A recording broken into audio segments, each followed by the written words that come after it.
Friday night of fairy tales. The Sparrow with the Slit Tongue. Long, long time ago, a couple dwelt in the very heart of a high mountain. They lived together in peace and harmony, although they were very different in character, the man being good-natured and honest, and his wife being greedy and quarrelsome when anyone came her way that she could possibly quarrel with. X. One day the old man was sitting in front of the cottage, as he was very fond of doing, and he saw flying towards him a little sparrow, followed by a big black raven. The poor little thing was very much frightened and cried out as it flew, and the great bird came behind it terribly fast, flapping its wings and craning its neck, for it was hungry and wanted some dinner. But as they drew near the old man, he jumped up and beat back the raven, which mounted with hoarse screams of disappointment into the sky, and the little bird was freed from its enemy, nestled in the old man's hand, and he carried it into the house. He stroked its feathers and told it not to be afraid, for it was quite safe, but as he felt its heart beating, he put it into a cage, where it soon plucked up the courage to twitter and hop out. The old man was fond of all creatures, and every morning he used to open the cage door. The sparrow flew out happily until it caught sight of a cat or rat or some other fierce beast, when it would instantly return to its cage, knowing that there was no harm that could come to it. The woman, who was always on the lookout for something to grumble at, grew very jealous of her husband's attention for the bird, and would gladly have done it some harm had she dared. At last, one morning her opportunity came. Her husband had gone to town some miles away down the mountain, and would not be back for several hours. But before he left, he did not forget to open the door to the cage. The sparrow hopped about as usual, twittering happily and thinking no evil, and all the while the woman's brow became blacker and blacker, and at length her fury broke out. She threw her broom at the bird, who was perched on a bracket high up on the wall. The broom missed the bird, but knocked down and broke the vase and brackets, which did not soothe the angry woman. Then she chased it from place to place, and at last it had safe between her fingers, almost as frightened as one the day that had first made the entrance into the hut. By this time the woman was more furious than ever. If she dared, she would have killed the sparrow then and there, but as it was only ventured to slit its tongue. The bird struggled and piped, but there was no one to hear it, and then cried out in pain, and flew out from the house, and was lost into the depths of the forest. By and by the old man came back, and at once began to ask for his new pet. His wife, who was still in a very bad temper, told him the whole story, and scolded him roundly for being so silly to make such a fuss over a bird. But the old man, who was much troubled, declared that she was bad, and hard-hearted woman, and had behaved so to a harmless bird. Then he left his house, and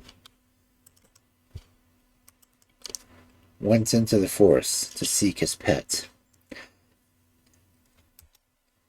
He walked many hours, whistling and calling for it, but it never came, and he went sadly home, resolved to be back out with dawn, and never rest until he had brought the wanderer back. Day after day he searched and called, and evening after evening he returned in despair. At length he gave up hope, and made up his mind that he should never see his little friend again. One hot summer morning, the old man was walking slowly under the cool shadows of the big trees, and without thinking where he was going, he entered a bamboo thicket. As the bamboo became thinner, he found himself opposite to a beautiful garden, at the center of which stood a tiny, spick-and-span little house, and out of the house came a lovely maiden who unlatched the gate and invited him in the most hospitable way to enter and rest. "Oh, my dear friend," she exclaimed, "how glad I am to have found me at last. I am your little sparrow whose life you saved, and whom you took such good care of." The old man seized her hands eagerly, but no time was given him to ask any questions, for the maiden drew him into the house and set food before him and waited on him herself.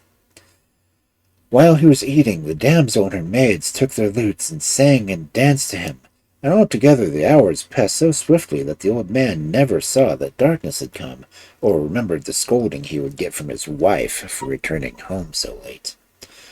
This, and dancing and singing and talking over days with the maidens, was a sparrow hopping in and out of her cage. The night passed away, and when the first rays of sun broke through the hedge of bamboo, the old man started up, and thanked his hostess for a friendly welcome, and prepared to say farewell. "I'm not going to let you depart like that," she said. "I have a present for you, which you must take as a sign of my—" And as she spoke, her servants brought in 2 chests, one of them very small, the other large and heavy. "Now, choose which of them you will carry with you." The old man chose a small chest and hid it under his cloak, and set out on his homeward way. But as he drew near the house, his heart sank a little, for he knew what a fury his wife would be in, and how she would abuse him for his absence, and it was even worse than he expected. However, long experience had taught him to let her storm and say nothing. So he lit his pipe and waited till she was tired out. The woman was still raging, but did not seem likely to stop when her husband, who by this time had forgotten all about her, drew out the chest from under his cloak and opened it.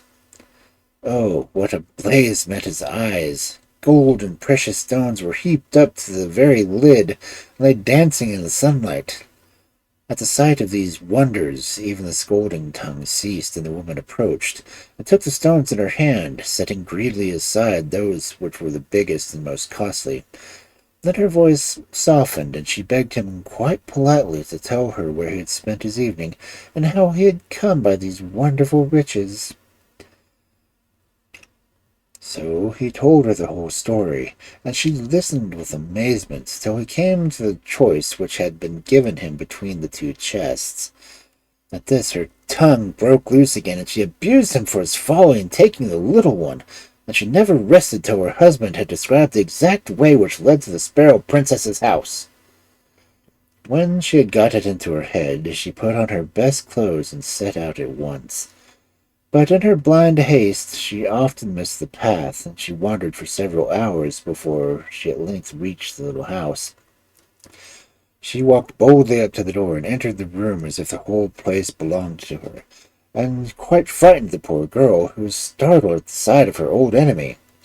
However, she concealed her feelings as well as she could, and bade the intruder welcome, placing her food and wine, and hoping that she had eaten and drunk she might take her leave. But sadly nothing of the sort.